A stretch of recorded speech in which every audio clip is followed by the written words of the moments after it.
Hi, welcome back to TCM's Neo-Noir series.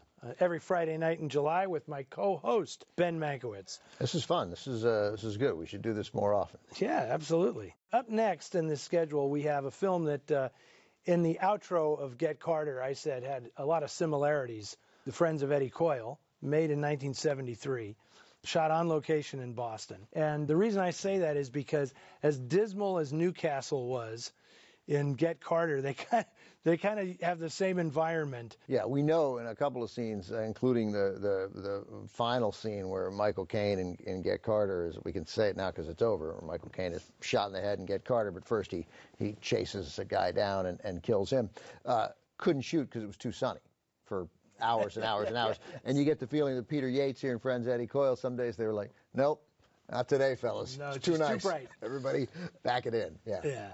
Well, in addition to being a great film, this is a touchstone in the history of crime fiction in America. George V. Higgins is the author of the novel upon which this is based, and a pretty fascinating guy because he was a deputy district attorney for the Commonwealth of Massachusetts, but he chose not to write about the good guys. Yeah. I mean, his milieu was the crooks, and he had such a gift for the language of the crooks. I guess he spent a lot of time reading depositions and transcripts and things and really had a feel for the language. Yeah, both the novel, which is outstanding, and I think I read the novel because of you, by the way. I think you told me to read it. I improve your life in so many ways. You do. You really do.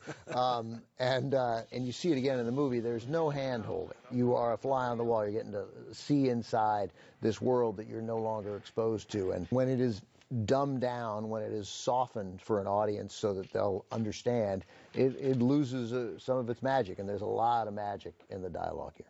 Absolutely, and that was the key to everything. That's why they wanted to make the movie. That's why Paul Monash, who produced the movie and wrote the screenplay, saw that in the way Higgins wrote. He takes out all expository information.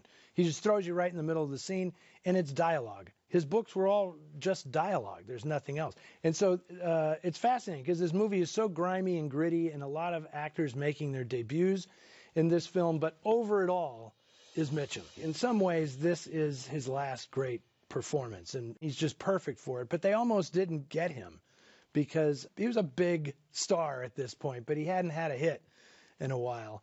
And it was interesting that he was originally cast in the role that Peter Boyle plays in the movie, because he didn't want to work for more than 3 weeks. 3 weeks he gave him. Yeah, that was it. If you could so I'll play this guy, because it's like that's 3 weeks of work.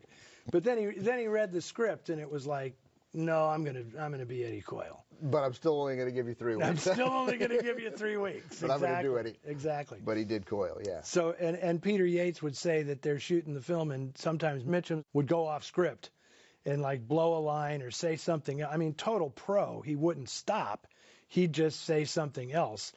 And Yates would be like, that's perfect. Just print it. Let's go. You know? If I'm not mistaken, there are some stumbles in the script where he repeats a line or and they keep going. And of course it works. Yeah. So this is a tough go. I mean, this is a tough movie. But a brilliant film, I think. Part of what's tough in the dialogue is you're on Mitchum's side. It's Mitchum. I mean, he's not violent, although what he does, he's buying guns. Those guns are used in crimes that are often violent.